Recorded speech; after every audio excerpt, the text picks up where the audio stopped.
Tú sabes que somos lo que pensamos, somos lo que creemos, somos lo que creemos. Si tú crees que eres un fracasado, todo te va a salir mal, todo te va a salir mal. En tu camino presenta el curso de autoestima. El curso de autoestima.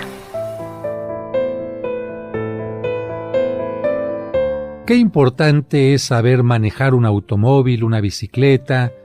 Qué importante es saber montar a caballo y que el automóvil, la bicicleta, el caballo respondan a las indicaciones, a los movimientos que tú haces. ¿Te imaginas subirte a un automóvil que no responda cuando tú quieres acelerar, cuando tú quieres cambiar de velocidad o bien cuando quieres frenar?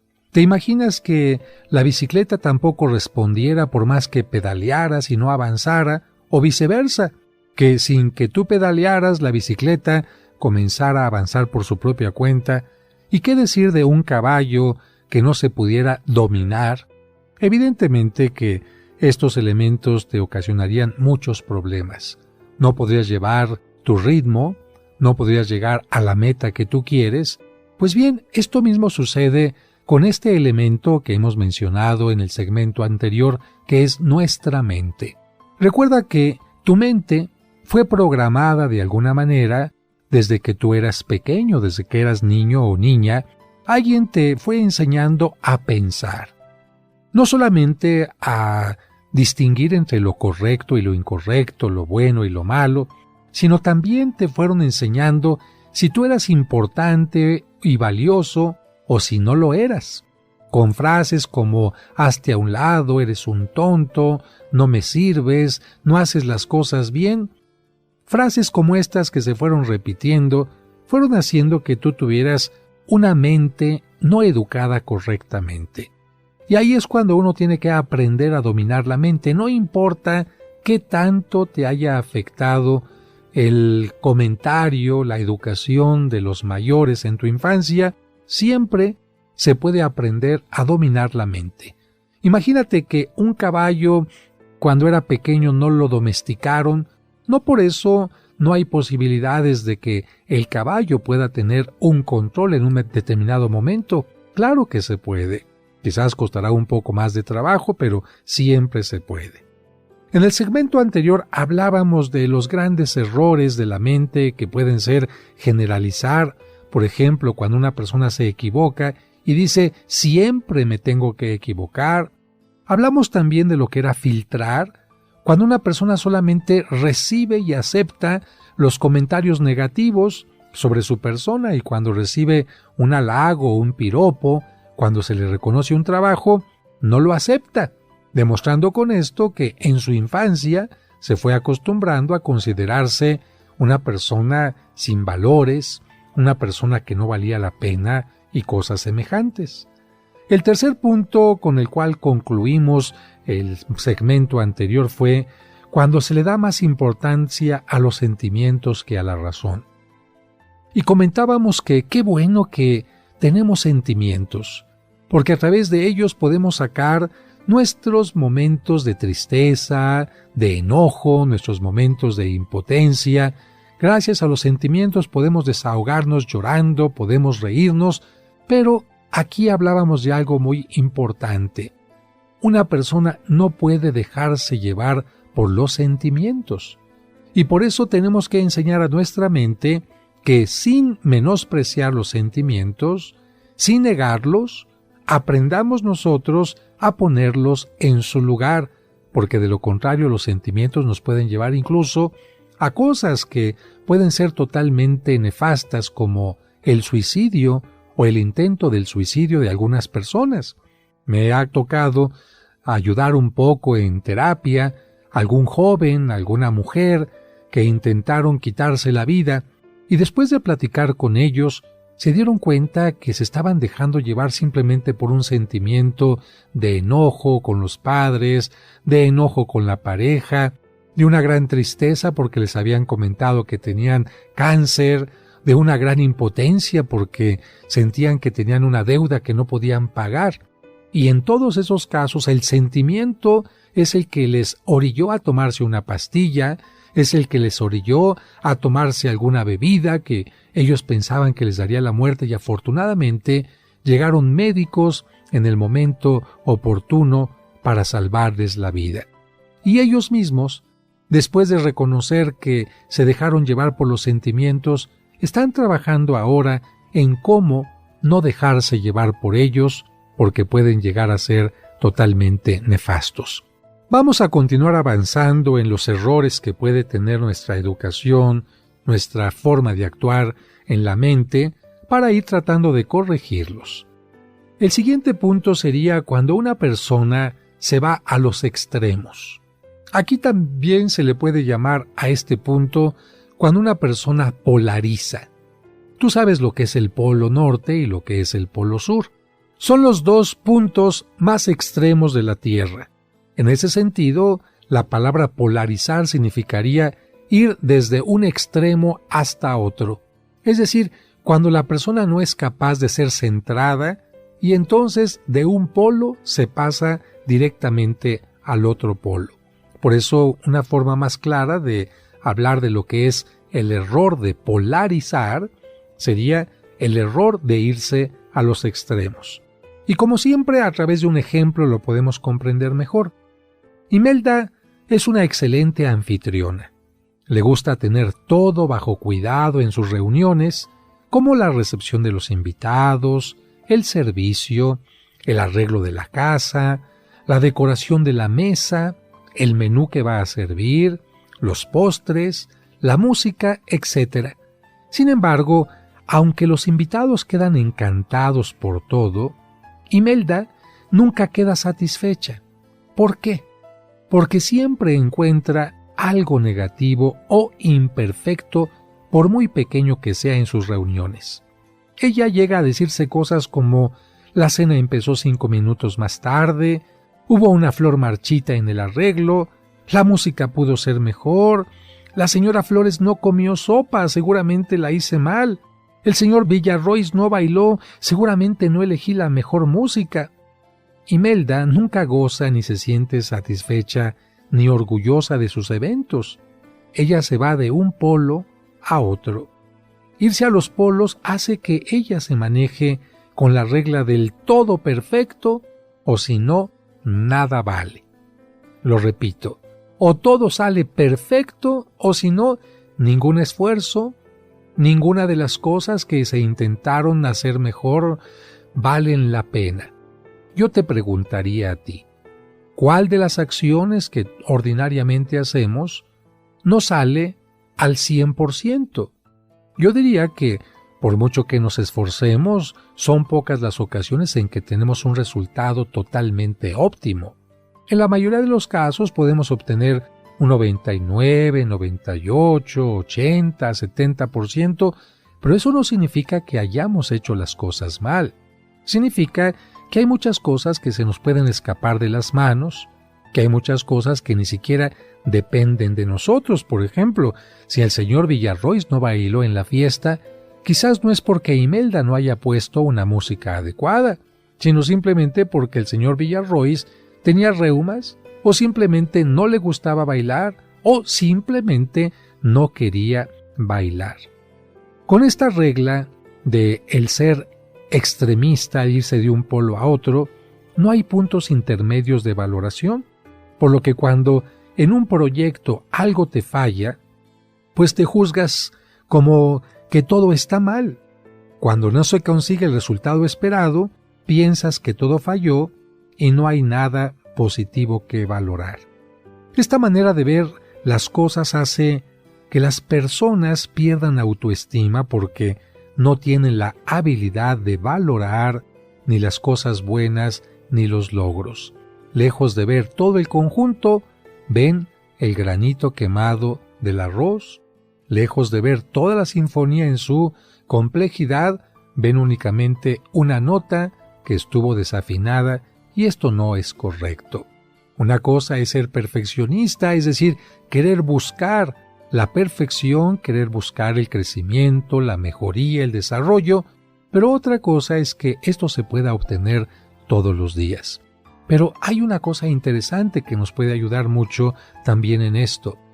En la mayoría de los casos, cuando analizamos nuestra vida, nos daremos cuenta que comparando nuestra vida actual a cuando éramos pequeños, adolescentes o jóvenes, hemos crecido no solamente en conocimientos, en experiencias, en habilidades, en decisiones. Esto me parece que es lo que tendría que tener presente una persona que es extremista. Lejos de fijarse en sus defectos, que se fije en sus grandes avances, en sus grandes logros. Un punto importante para la autoestima. No te vayas a los extremos, no seas extremista. El otro punto que vamos a tratar en breve es el de autoculparse. No es raro que algunas personas se echen la culpa de todo lo que sucede a su alrededor, incluso cosas de las cuales no son responsables. Pero de esto vamos a hablar en el siguiente segmento.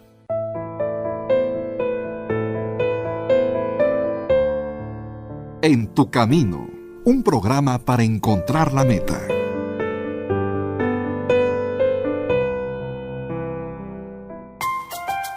Hacemos una pausa. Y al regreso seguimos escuchando el curso de autoestima.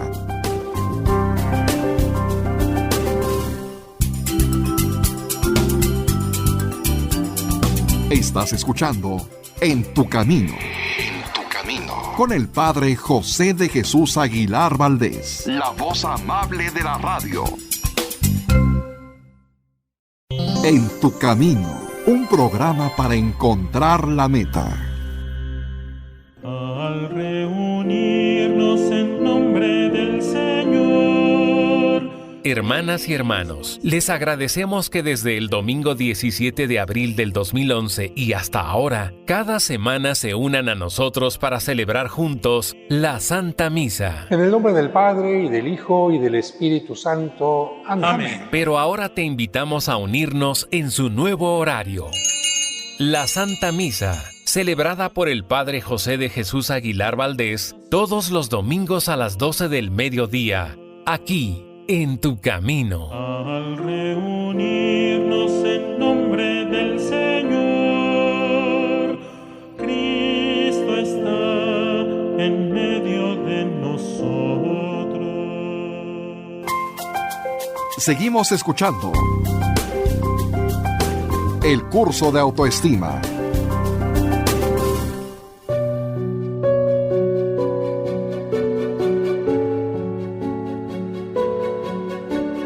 Continuamos ahora hablando con este punto que tenemos que corregir en nuestra mente, y es el de la autoculpa. Y quiero ser claro, no se trata de evadir responsabilidades. Creo que todos tenemos que aceptar cuando hemos cometido algún error, una falla, una omisión, o cuando hemos cometido una acción negativa.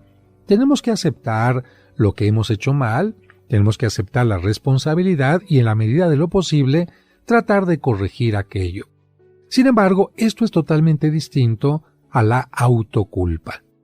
Y el ejemplo que te quiero poner ahora tiene mucho que ver con muchas personas, lamentablemente en la mayoría de los casos mujeres, que actúan de esta manera cuando se enteran de que su marido es infiel. De hecho, yo te pregunto ahora, ¿tú crees que la infidelidad podría ser ocasionada por la pareja, o más bien la persona es infiel por ella misma? Si tú respondieras afirmativamente al primer punto, esto significaría que entonces cualquier persona infiel estaría orillada, motivada, obligada por la pareja. ¿Sabes lo que esto significaría?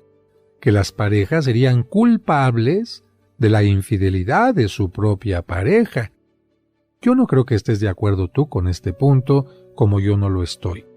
Pero para hablar de esta autoculpa y de cómo la mente de una persona puede estar totalmente errónea, a estar actuando en una forma errónea, te voy a hablar de el esposo de Betty. El esposo de ella le fue infiel no solamente en una, sino en varias ocasiones. Él llevaba una doble vida desde hacía mucho tiempo y estaba acostumbrado a tener relaciones sexuales con diversas personas. Cuando Betty lo descubrió, no quiso ver las cosas como son. Por el contrario, se culpó de la infidelidad de su marido y empezó a utilizar frases como las siguientes: ¿qué habré hecho mal? Seguramente yo lo orillé a esto. No supe darle lo que él necesitaba. He descuidado mi físico y ya no estoy como él me necesita. Ah, caray. Inmediatamente descubrimos que la mente de Betty está actuando en una forma incorrecta.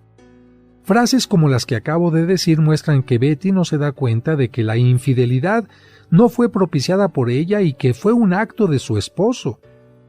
Con su pensamiento, ella casi ve a su marido como una víctima.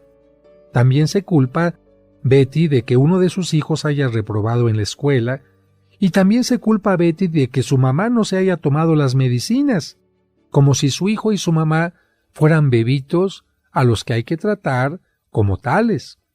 A mí me parece que el esposo, el hijo mayor, la mamá de Betty tienen la edad suficiente como para enfrentar su propia responsabilidad, y sin embargo Betty los trata como si fueran pequeñitos. La autoculpa es una distorsión de la mente que hace que la persona se sienta culpable de todos los problemas y adversidades que la rodean. La distorsión mental hace sentir a la persona que las cosas funcionan mal por sus errores, por sus omisiones e incluso por su simple presencia. Otro ejemplo de autoculpa lo podemos encontrar en Patricia. Ella está casada con un hombre alcohólico y por lo tanto problemático.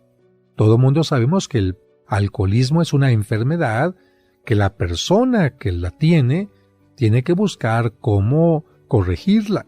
No se trata únicamente de hacer un juramento, no se trata de yo te lo prometo que ya no voy a tomar, de querer echarle muchas ganas, no.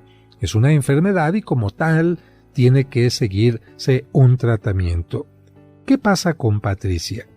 Ella piensa que su marido actúa así por su culpa, por la culpa de ella, a tal grado que ella cree que le toca resolverle el problema y cambiarlo. Imagínate, ella piensa que ella es la que lo tiene que llevar a un grupo de alcohólicos, aunque el esposo no quiera. Ella piensa que tiene que rezar únicamente por él para que él cambie, aunque él no tenga ni siquiera el deseo de recibir ayuda espiritual, ni psicológica, ni terapéutica. Evidentemente, ¿crees tú que el esposo de esta mujer pueda cambiar?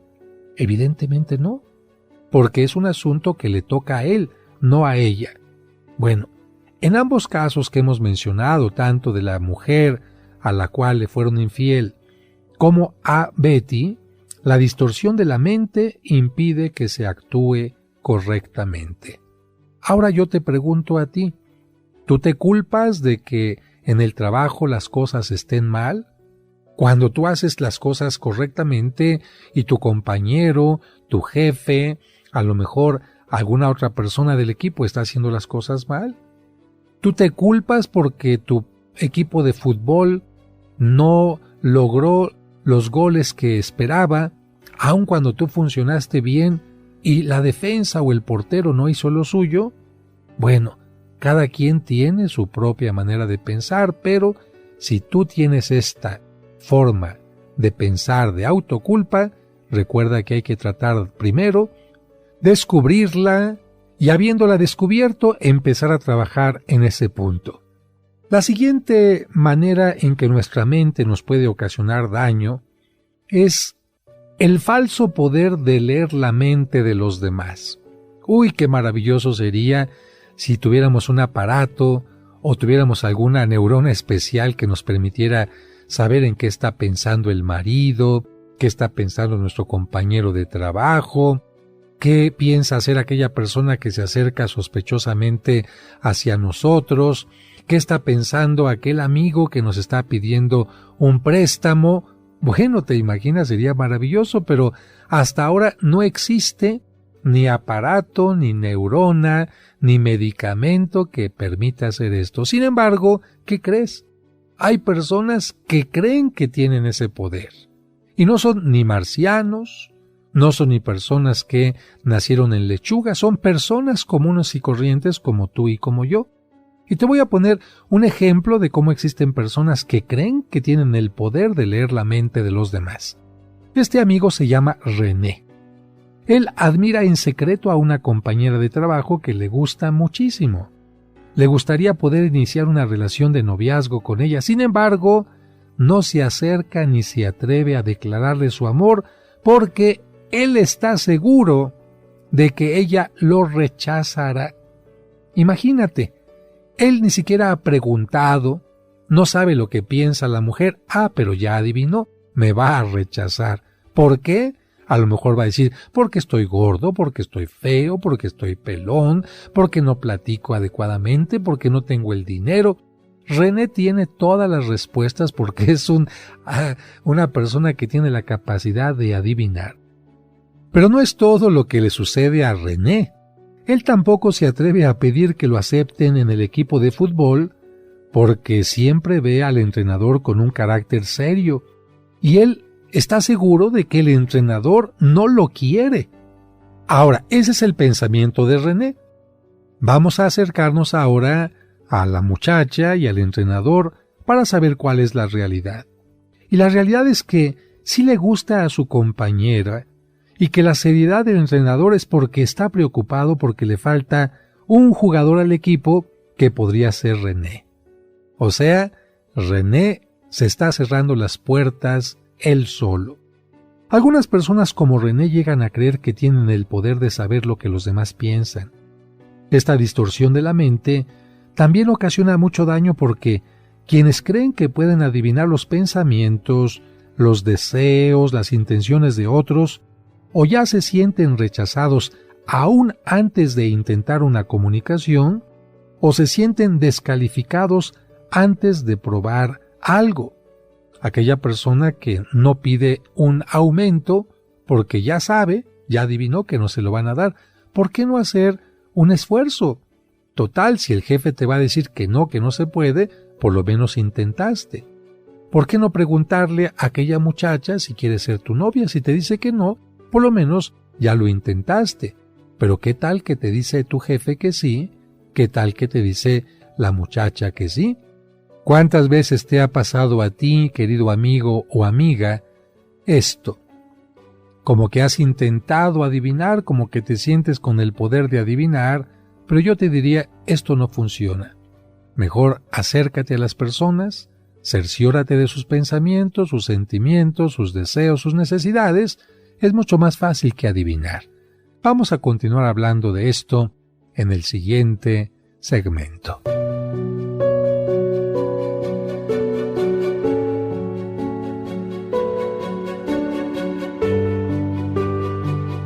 Y recuerda que tú nunca estás sola o solo porque, de una u otra manera, Dios siempre se hace presente en tu camino. Hacemos una pausa.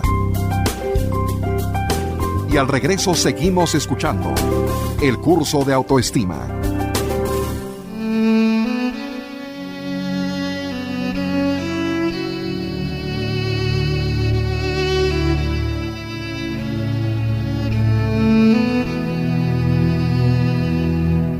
Señor, hemos llegado a la mitad de la jornada, pero aún no al final.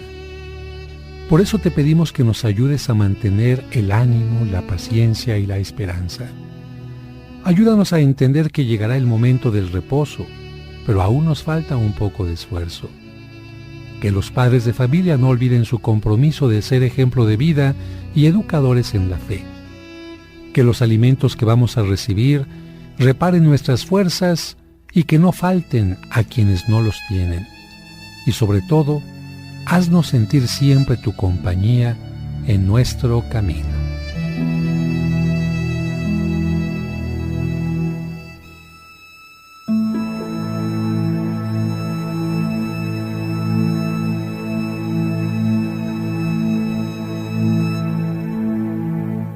Al reunirnos en Hermanas y hermanos, les agradecemos que desde el domingo 17 de abril del 2011 y hasta ahora, cada semana se unan a nosotros para celebrar juntos la Santa Misa. En el nombre del Padre, y del Hijo, y del Espíritu Santo. Amén. Pero ahora te invitamos a unirnos en su nuevo horario. La Santa Misa, celebrada por el Padre José de Jesús Aguilar Valdés, todos los domingos a las 12 del mediodía, aquí, en Tu Camino. Al reunirnos en nombre del Señor, Cristo está en medio de nosotros. En Tu Camino. En Tu Camino. Un programa para encontrar la meta. Estás escuchando el curso de autoestima. Pensar que uno puede adivinar lo que piensan los demás nos hace, como lo hemos dicho ya, sentirnos rechazados o descalificados antes de hacer un cuestionamiento, antes de preguntarnos o acercarnos a quienes pueden resolvernos algún problema o manifestarnos el afecto y tantas otras cosas. El pensar que uno tiene el poder de leer la mente de los demás crea prejuicios que impiden la búsqueda de la información correcta y el acercamiento a los demás. Un prejuicio siempre es negativo. ¿Por qué juzgar a los demás antes de conocerlos? ¿Por qué juzgar y pensar que tenemos ya una respuesta antes de haber preguntado en una forma sana? Si René no tuvo información correcta, se impidió a sí mismo un acercamiento a las otras personas, a la joven y al entrenador. Si hubiera actuado distinto, pudo haber sabido lo que pensaba la joven y el entrenador. Quizás pudo haber recibido una respuesta negativa a sus deseos, pero aún así sería una respuesta que le daría mayor certeza. Conclusión de este punto. Nadie puede adivinar lo que los otros piensan o sienten, por eso es necesario reeducar a tu mente para que preguntes o busques la información correcta sin sacar conclusiones anticipadas. Avanzamos un punto más y conocemos otro error de nuestra mente, una manera equivocada en que nuestra mente nos hace actuar, y es sentirse el centro. Sentirse el centro. ¿Cómo te explico este error de la mente? Pues con el siguiente ejemplo. En una fiesta, Walter se negó rotundamente a bailar con su novia. Por más que ella le insistió, él se rehusó. Dijo que prefería no hacerlo porque apenas estaba aprendiendo. Walter sentía que si se levantaba a bailar, los cientos de asistentes voltearían a mirarlo inmediatamente. La verdad es que los invitados tenían su atención en muy diversas cosas. Sin embargo, Walter prefirió aburrirse y no dar oportunidad a que todo el mundo, según él, se enterara de que estaba aprendiendo a bailar. Más tarde, se levanta a saludar a un grupo de amigos que platican muy animosamente, y justo en el momento en que él se les acerca, los amigos se ríen por un chiste y luego guardan silencio.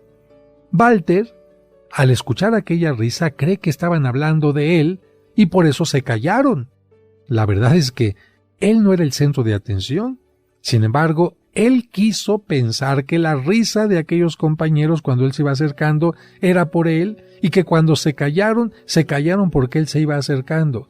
Eso significa sentirse el centro de las cosas. Que todo lo que está pasando en el salón de baile está centrado en Walter. A mí me parece que esto no es correcto, pero continúo con el ejemplo. Al querer regresar a su mesa, Walter se siente peor porque ve desde lejos que su novia platica con sus amigas y se ríe. Walter se vuelve a sentir el centro y cree que se están burlando de él. Yo diría que la mente de algunas personas como Walter puede engañarlos y presentarles en forma distorsionada la realidad, haciéndoles sentir que son el centro de atención, que todas las miradas, silencios, risas o comentarios negativos están dirigidos a ellas, que todos las observan y hablan de su persona. Esto los predispone, los hace sentirse perdedores, compararse en forma negativa con los demás y tomar una actitud violenta y defensiva. Analicemos un poquito. ¿Tú crees que si Walter se levantaba a bailar, todos los que estaban en la fiesta lo iban a voltear a ver? No. ¿Tú crees que cuando Walter se acercó a aquella mesa donde se estaban riendo y después se callaron de repente, todos estaban hablando de Walter? No.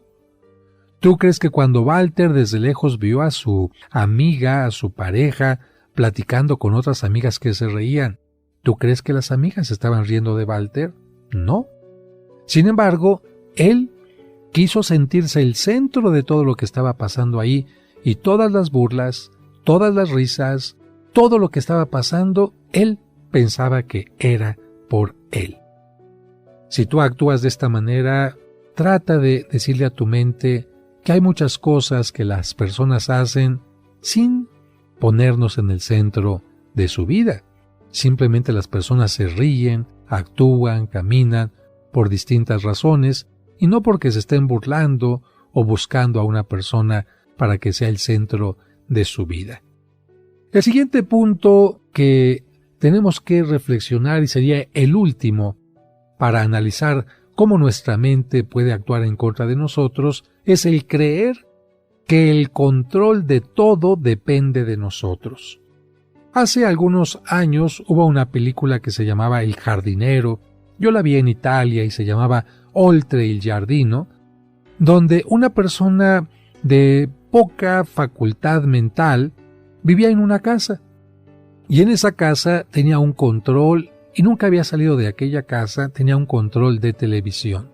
Y él simplemente pues le cambiaba a la televisión de un canal a otro, y pensaba que eso era el mundo. En un momento determinado lo corren de aquella casa, y él se va con el control. Y va caminando por la calle y lo quieren asaltar unas personas, ¿y qué crees que hace? Saca el control y trata de cambiarle.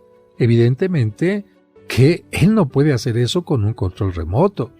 Después va por un lugar que no le gusta y aprieta el control y trata de cambiar el paisaje. Evidentemente, él se empieza a extrañar porque el control que servía para la televisión no sirve para cambiar la realidad. Bueno, pues hay personas que, lamentablemente, más allá de lo que podría ser de ficticio en esta película que te comento, hay personas que creen que tienen el control de todo, más aún que todo lo que está sucediendo a su alrededor, su esposa, su esposo, su hijo, el clima, el éxito en el partido de fútbol, depende de ellos. Y vamos a poner algunos ejemplos. Sofía es una madre que siente que todo el éxito de su familia depende de ella. Por eso, no cumple solo con sus responsabilidades, sino también siente que le toca hacer la parte que los demás no hacen. Aunque su esposo tiene tiempo libre y sus hijos también pueden ayudar en los quehaceres de la casa, ella acepta cargar con todo el trabajo para que las cosas funcionen bien. Si su esposo llega tarde al trabajo, ella se siente culpable porque no lo despertó. Si sus hijos jóvenes no tienen la cama, ella siente que le toca hacerlo por ellos. Si su amiga enferma no va a ver al médico, ella siente que tiene que llevarla. Si su suegro es alcohólico, ella cree que le tiene que resolver el problema. Como no puede controlar la vida de todos, esta mujer, Sofía, termina cansada, molesta y con una baja autoestima. Quien tiene autoestima sabe que sus responsabilidades son limitadas y que puede controlar sus acciones, pero no la de los demás. Y esto especialmente en atención a muchas mamás y mujeres que lamentablemente las educaron pensando que ellas tenían que resolver los problemas de la casa. Y por eso hay personas que, aunque el marido sea el del problema en la casa, ellas piensan que tienen que resolver el problema de pareja. Ellas piensan que tienen que resolver el problema de los hermanos, de los hijos, incluso de los propios padres que están enfermos. Hay que cambiar este tipo de mentalidad. ¿Por qué? Porque quien tiene baja autoestima por una distorsión de la mente puede sentir que es responsable de todo lo que le pasa a su alrededor. Esta distorsión, te habrás dado cuenta, es semejante a la autoculpa en la que la persona se culpa de todo lo negativo. Pero en este caso, en el caso de sentir que uno tiene el botón de control, las personas se llenan de angustia porque creen que todo lo que sucede a su alrededor depende de ellos, como si tuvieran un control remoto para manejar todo lo que les rodea. Quien tiene esta distorsión no es capaz de distinguir entre sus responsabilidades y las de los otros, por lo que tratan de hacer lo que los otros no hacen, o bien sienten que es su obligación resolver los problemas de otros. Cuando alguien se deja llevar por esta distorsión y algo o alguien no corresponde a lo que esperaba controlar, la persona actúa contra su propia autoestima pensando que es una persona inútil. Por ejemplo, si el esposo llegó tarde, soy una inútil porque no lo desperté. Si mi hijo reprobó en la escuela, soy una inútil porque no le enseñé a estudiar. Si mi hijo es alcohólico o drogadicto, soy una inútil porque no lo estuve cuidando las 24 horas. Si la casa no le gustó el color que puse a los visitantes, soy una inútil porque no supe elegir el color adecuado, etc. Otra variante de la distorsión del control equivocado hace creer que todos tienen control de tu vida menos tú. Es decir, todo mundo puede decirte qué tienes que hacer, todo mundo puede criticar todo lo que haces, menos tú. Pocas veces analizamos cómo actúa nuestra mente. Si has descubierto que tu mente tiene alguna de estas distorsiones que hemos mencionado, 1. Generalizar. 2. Filtrar. 3. Dar más importancia a los sentimientos que a la razón. 4. Irse a los extremos. 5. Autoculparse. 6. El falso poder de leer la mente de los demás. 7. Sentirse el centro.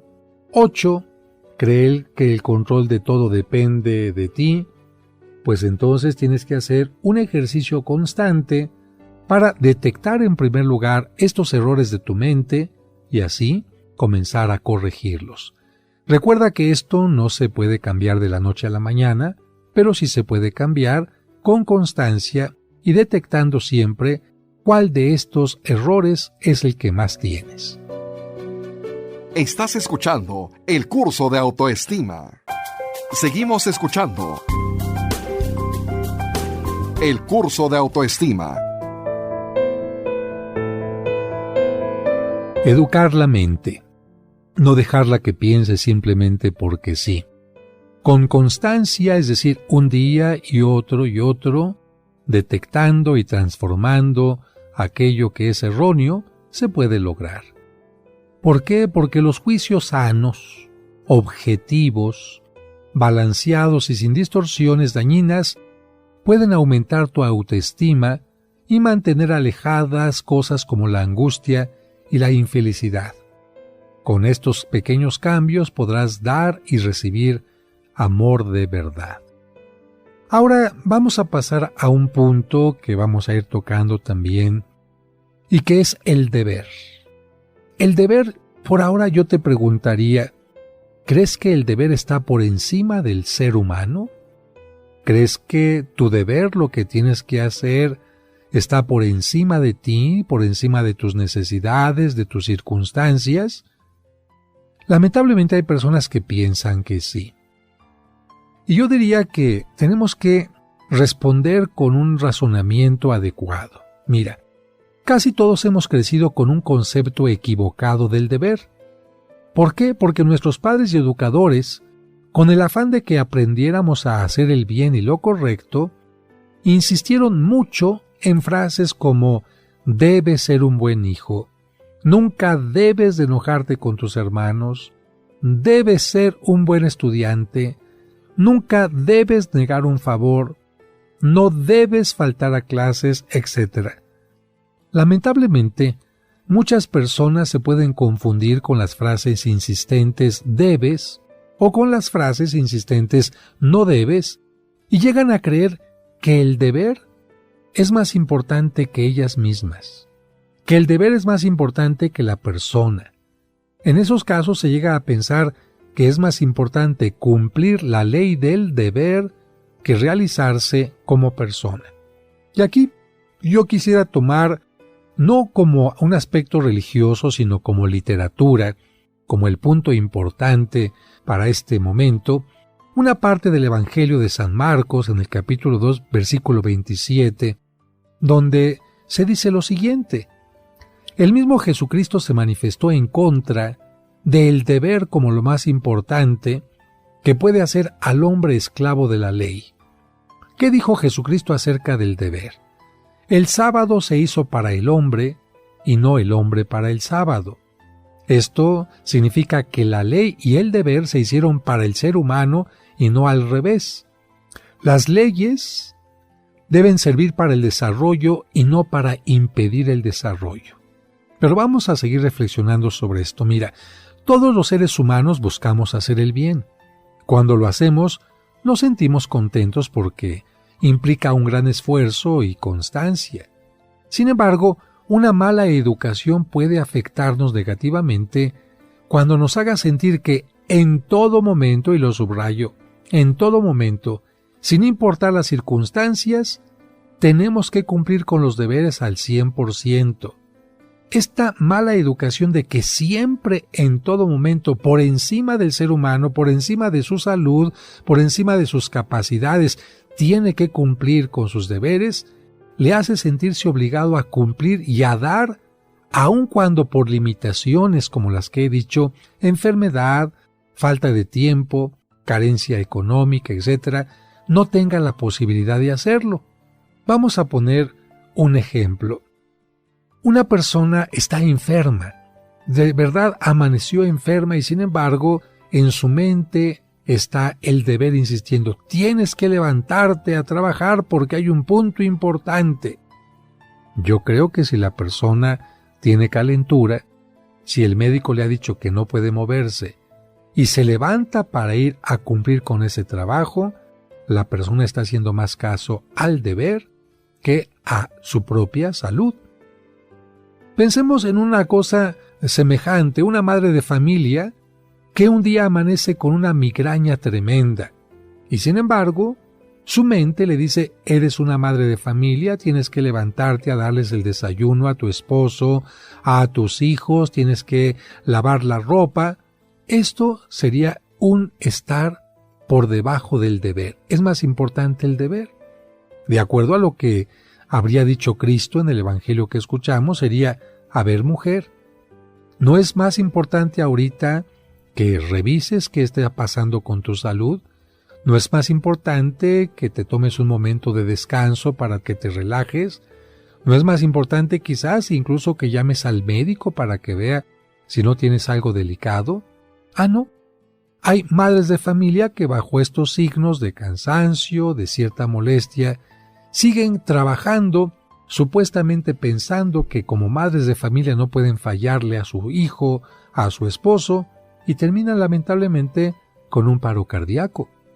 De esta manera, se muestra que una persona en una situación normal sí podría hacer aquello que sus hijos y su esposo le están pidiendo, pero estamos hablando de un caso extraordinario. Cuando no tienes dinero, ¿estás obligado a prestar? Cuando no tienes tiempo porque vas corriendo a una cosa de emergencia, ¿estás obligado a escuchar a ese testigo de Jehová que está tocando en tu casa? ¿O tienes que escuchar a aquella persona que simplemente te quiere contar algún chisme? Cuando no tienes tú la capacidad de escuchar porque no has dormido y necesitas descansar, ¿tienes forzosamente que escuchar a tu pareja que a fuerza te quiere comentar algo en ese momento? Yo diría que no. Y una persona que tiene autoestima correcta es capaz de decir: ahorita no puedo, ahorita no tengo, ahorita no es el mejor momento, y punto. No es que sea una persona irresponsable, simplemente está poniendo su vida y todo lo que es ella por encima del deber, sin ser por esto una persona irresponsable. Una deformación en la educación da más valor a la ley y al deber que a la persona. Antepone el deber a la situación y necesidades del ser humano. Algunos padres o educadores gozan en enseñar que el deber es primero. Seguramente su deseo era educar en el sentido de la responsabilidad, enseñarle al hijo que sí se tiene que cumplir con determinadas cosas, pero aquellos padres que dijeron el deber es primero, sin darse cuenta, pueden ocasionar una confusión en su hijo, en su hija, haciendo que ponga más atención al deber y que se olvide de sí mismo, de sí misma. Y yo por eso te pregunto, ¿de verdad el deber es primero? En cierto sentido sí es primero que la pereza, que el egoísmo, que la irresponsabilidad, etc.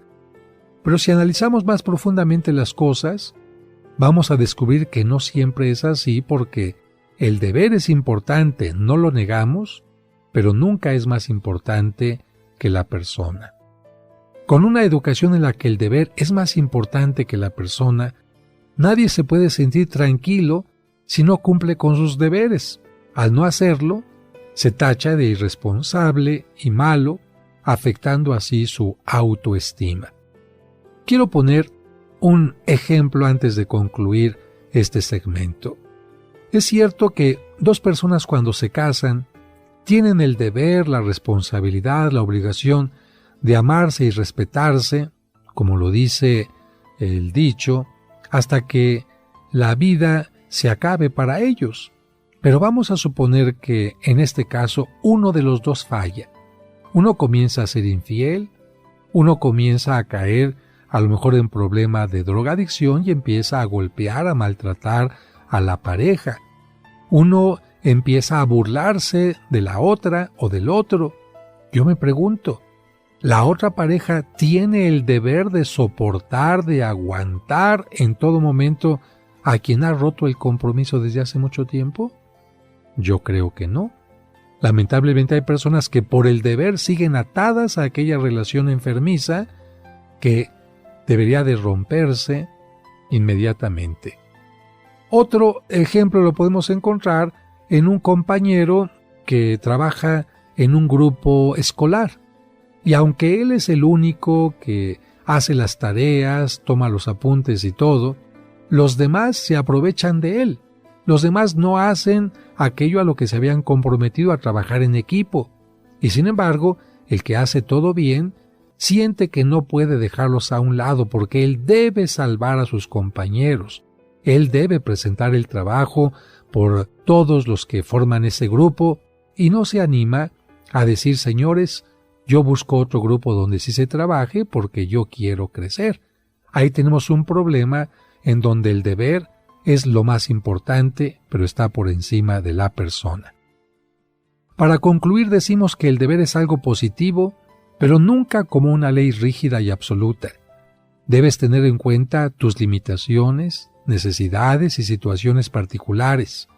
Aunque tu voluntad desea hacer todo lo mejor y cumplir siempre con el deber, recuerda que no todo está bajo tu control y muchas veces las cosas no dependen de ti, sino también de las decisiones y elecciones de otros.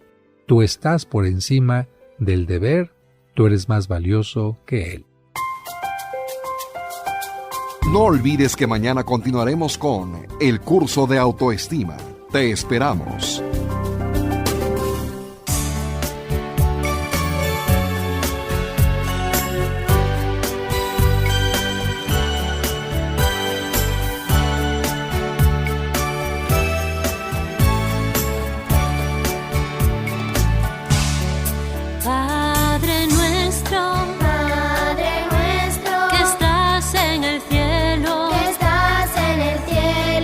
Santificado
En tu camino, un programa para encontrar la meta.